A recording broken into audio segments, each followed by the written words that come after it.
Hi, my name is Frank A. Thomas, and I had the opportunity to speak with the Reverend Dr. Charles E. Goodman, Jr., who is the pastor at the historic Tabernacle Baptist Church in Augusta, Georgia. He was our guest for the African American Legacy Preaching Series. I want you to check out this clip from our conversation.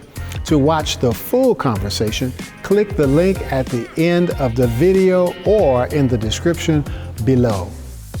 How do you prepare a sermon?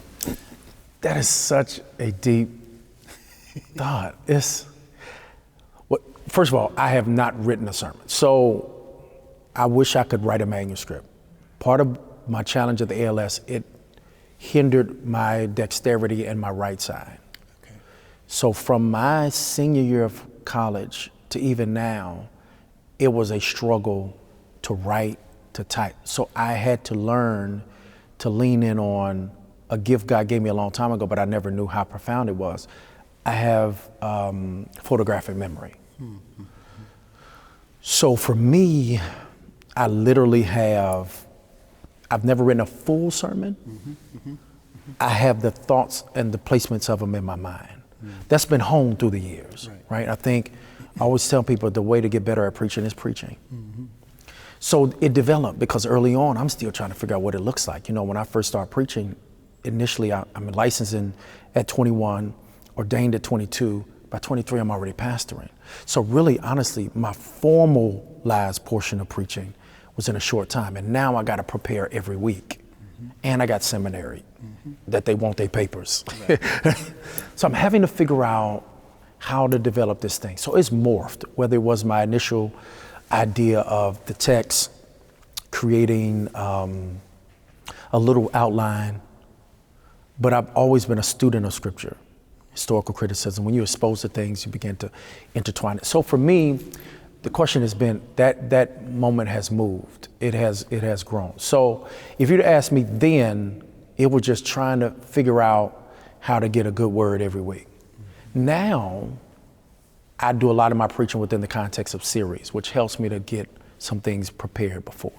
So for me, sermon prep, actually, beyond the larger macro, happens every Sunday night.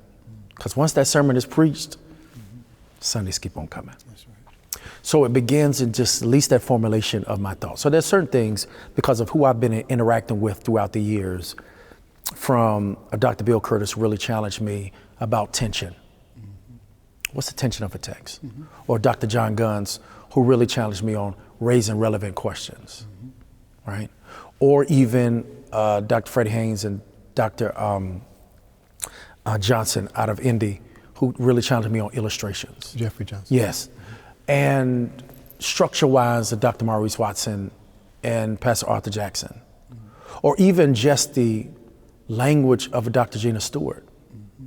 So everyone that I'm kind of growing with, every time I'm going, I'm adding a piece of their mind and what I'm engaged with. So for me, it's really finding the text, beginning with that initial thought. What is this text saying?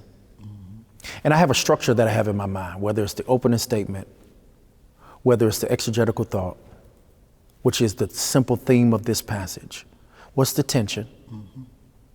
When I say tension, what the theme of the passage versus where it is in tension with our contemporary life. Then what's the central theme, relevant question, and from there I try to build my principles.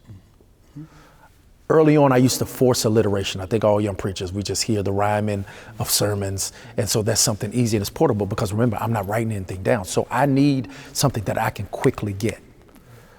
Even now, I'm not as drawn to that, but I am drawn to knowing the principles on my roadmap. Right. Whatever is built from that text answers that relevant question is the way I kind of flow with it. But I've always had to hone that. And once again, that's looking at close to 20 some years of developing this extemporaneous, non-manuscript kind of outline procedure that I do. And that's why I always love the iPhone, because it has the Notes app. I'm always putting stuff in. There's stuff I'm writing that, oh man, this thought came to me, this goes here. Or I have an illustration note that whenever I get an illustration, just put it in there. And it's going to be, at some point, I'm going to utilize it. At some point, I'm going to do something. So it's always building. It's always building. It's always building. It's interesting, especially in this compelling preaching initiative. You've been really challenging us to think through some things. And two of the options I thought about was either writing on PG's playbook about how I plan preaching, or PG's cookbook, how I do my preaching. Because to me, I view it as a gumbo. PG? Yeah, PG. Well, Pastor Goodman, that's what people call me. So this gumbo of my style that I grew up with. I hear my grandmother.